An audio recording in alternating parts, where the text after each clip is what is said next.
اور اچھی تربیت کا آغاز بچے کے وجود میں آنے سے پہلے ہی ہو جاتا ہے۔ جس کو اس کا احساس ہو، احساس ذمہ داری ہو، تو پہلا کام یہ کرتا ہے کہ شادی سے پہلے ایک اچھا شریک حیات چنتا ہے۔ اور اچھا شریک حیات چننا ضروری ہے۔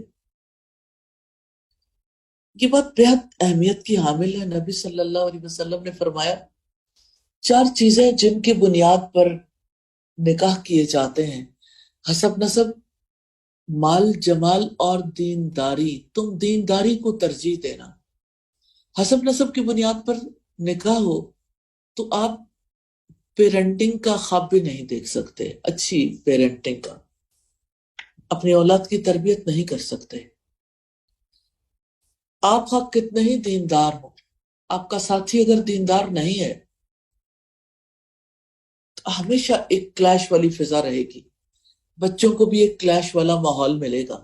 اور اب دیکھیے کہ اگر کسی کے پاس مال ہے تو مال سے اچھی تربیت تھوڑی ہوتی ہے۔ کوئی بہت خوبصورت ہے، خوبصورتی سے اچھی تربیت نہیں ہوتی، ہاں دینداری سے اچھی تربیت ہوتی ہے۔ تو اچھی تربیت کا آغاز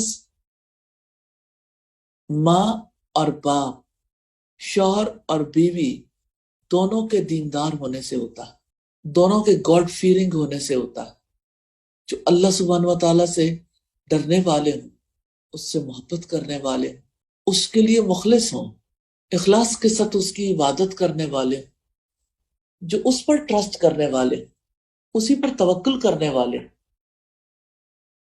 جو مصیبت میں صبر کرنے والے اور نعمتوں کے ملنے پر شکر کرنے والے، جو حلال و حرام کا پورا شعور رکھنے والے اور اس کا اہتمام کرنے والے، جو غور و فکر کر کے حق کو پا لینے والے، جو اپنا محاسبہ کرنے والے۔ تو اچھی تربیت کا آغاز ماں باپ کی شخصیات سے ہوتا ہے۔ اس لیے سب سے پہلے اپنی شخصیت کو، اپنی ذاتی تربیت کو، اپنی اصلاح کو سب سے پہلے توجہ دینی چاہیے۔ اگر کوئی ماں، کوئی بڑا دوسروں کی تربیت کا علم لے کے اٹھتا ہے، اسے سب سے پہلے اپنی جانب دیکھنا چاہیے۔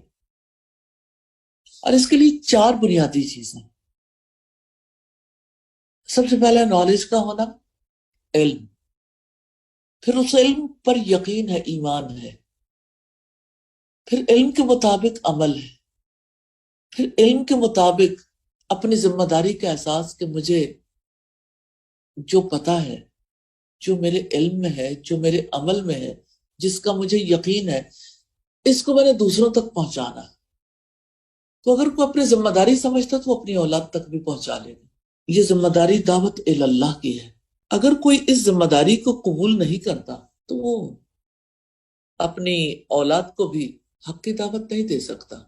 آپ دیکھیے کہ کتنی مائیں ہیں جو اپنے بچوں کی اچھی تربیت کرنے کی کوشش کرتی ہیں، اور بچوں سے جب پوچھا جائے آپ کو کس نے بنایا ہے تو بچہ جواب دیتا ہے ماما نے۔ آپ دنگ رہ جاتے ہیں، حیرت زدہ رہ جاتے ہیں۔